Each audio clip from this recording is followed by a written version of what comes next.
Terima kasih teman-teman media yang ada, baik infotainment maupun news.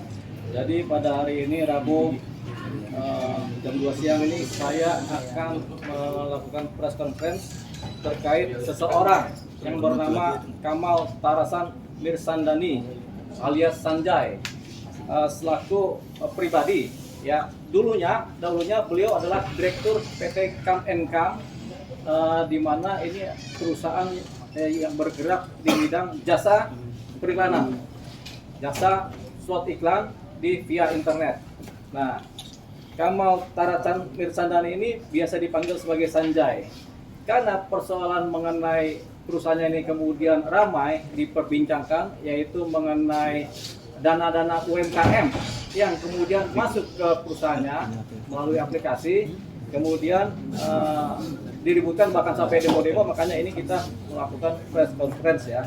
Yang pertama mengenai Kamal Tarasan Mirsandani alias Sanjay ini sudah memberikan kuasa kepada saya atau kantor pengacara Yuli Payumara & Associates pada tanggal Jakarta 31 Januari 2025, di mana surat kuasa ini adalah sifatnya adalah surat kuasa subjek hukum pribadi. Jadi Sanjay sebagai pribadi itu memberikan kuasa kepada kantor pengacara Yuli Payumara & Associates. Ya, jadi saya bukanlah pengacara perusahaan Kam Nkam, tapi saya adalah pengacara pribadi yang sifatnya Sanjay pribadi maupun keluarganya. Nah, mengenai duduk soalnya, yaitu kenapa dia memberikan kuasa kepada saya adalah tujuannya yang pertama adalah untuk upaya pemulihan nama baik daripada saudara Sanjay sendiri, yaitu Kamal Tarasan Mirsandani dalam kapasitasnya sebagai pribadi maupun dalam kapasitasnya sebagai direktur Kam Nkam, begitu. Nah, yang kedua, dia memberikan kuasa juga untuk melakukan upaya penagihan terhadap adanya uang titipan senilai kurang lebih untuk sementara adalah 55 miliar rupiah, atau kalau di sini datanya ada 57 miliar rupiah yang dititipkan kepada seorang pengacara yang dahulunya adalah kuasa hukumnya Sanjay sendiri, begitu. Tapi ini sifatnya adalah uang titipan. Pengacaranya apakah disebut atau tidak tergantung dari teman-teman yang kemudian menganalisa dan bertanya. Ya, nah, saya mulai dengan pemulihan nama baik. Jadi Sanjay ini dahulu adalah direktur utama di perusahaan Kam Nkam, di mana perusahaan ini bergerak di bidang slot periklanan. Jadi perusahaan jasa iklan. Jadi siapapun boleh mengiklankan di aplikasinya dan kemudian boleh melakukan transaksi dengan siapapun juga di dalam aplikasinya. Jadi seperti ShopeePay gitu ya, atau Tokopedia boleh melakukan transaksi di dalam. Nah, kemudian setiap yang mengiklan ini kemudian kan memberikan sejumlah uang jasa, namanya uang jasa kepada perusahaannya Sanjay ini.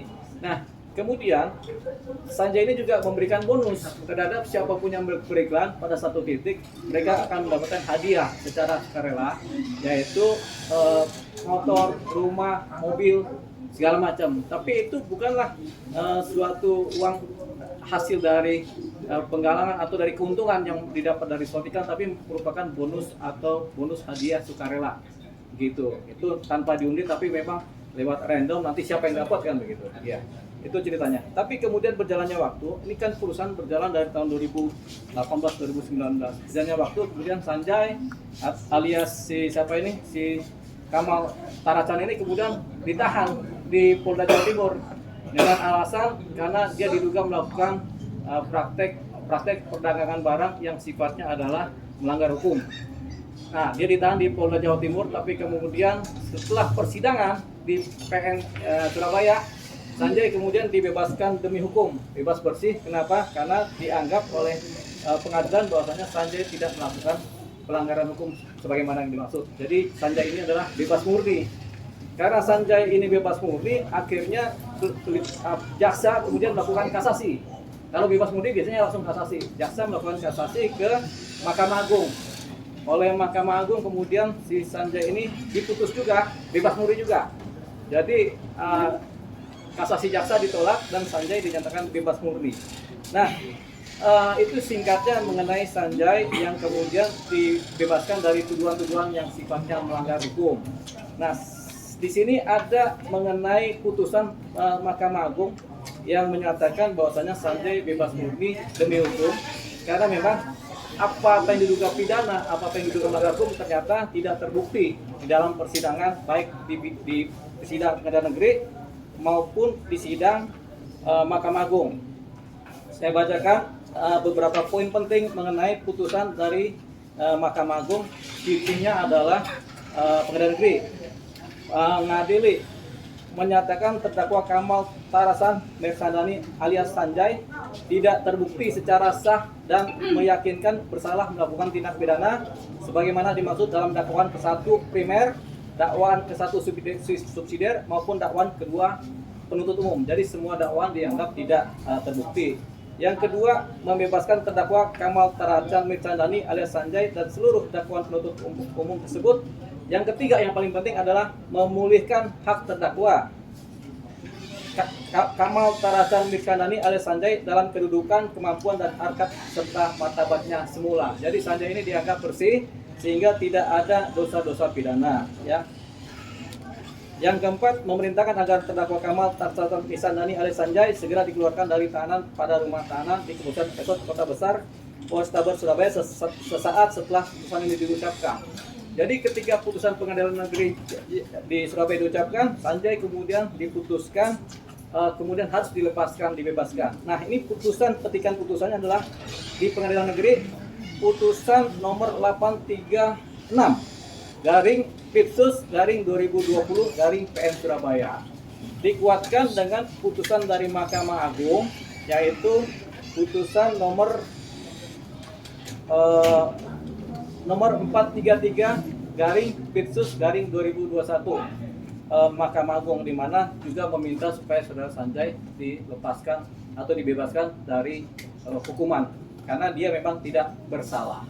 Jadi Sanjay ini clear and clean sekarang ini adalah orang bebas yang tidak bersalah karena ancaman-ancaman hukuman dan tuntutan itu dianggap tidak benar sehingga dia bebas demi hukum, ya. Jadi itu dia tentang Sanjay. Nah, kemudian pada hari ini saya akan sampaikan juga mengenai pemulihan nama baik Sanjay karena dia tidak bersalah di pengadilan negeri maupun pengadilan Mahkamah Agung. Akhirnya saya sampaikan bahwasanya Sanjay ini pulih harkat dan martabatnya sesuai dengan putusan, pulih juga nama baiknya sesuai dengan putusan. Jadi Sanjay ini dianggap sebagai orang yang baik-baik saja, gitu. Artinya nama baiknya tidak tercemar oleh persoalan pidana. Itu dia. Satu, ya. Berikutnya yang kedua mengenai persoalan gugatan UMKM terhadap perusahaan PT Kemenkam. Ketika Sanjay ditahan, tentunya para UMKM ini kan panik. Akhirnya mereka melakukan gugatan PKPU. Gugatan PKPU ini merupakan gugatan penundaan hutang. Ya, di PKPU ini di Pengadilan Niaga ada gugatan-gugatan mengenai PKPU. Di sini ada beberapa gugatan. Kita ambil contoh yaitu gugatan dari ini di Pengadilan Niaga, ya, gugatan PKPU dari beberapa personil, ya, beberapa anggota UMKM. Ada sekitar 10 gugatan dari beberapa anggota UMKM yang menyatakan bahwasanya adanya PKPU terhadap perusahaan Kemenkam. Bahwasanya ternyata semua hakim yang memutuskan perkara PKPU ini, ada 10 gugatan ini, menyatakan bahwasanya ini bukan PKPU karena Sanjay atau PT Kemenkam ini tidak berhutang kepada siapapun juga atau kepada pihak mereka, karena Sanjay ini sebenarnya yang didagangkan adalah jasa. Jadi tidak ada hutang yang diterima oleh si PT Kemenkam dari mereka, sehingga ketika mereka gugat yang berupa PKPU, akhirnya gugatan mereka keseluruhannya ditolak, ya. Jadi gugatan PKPU ini ditolak, ya.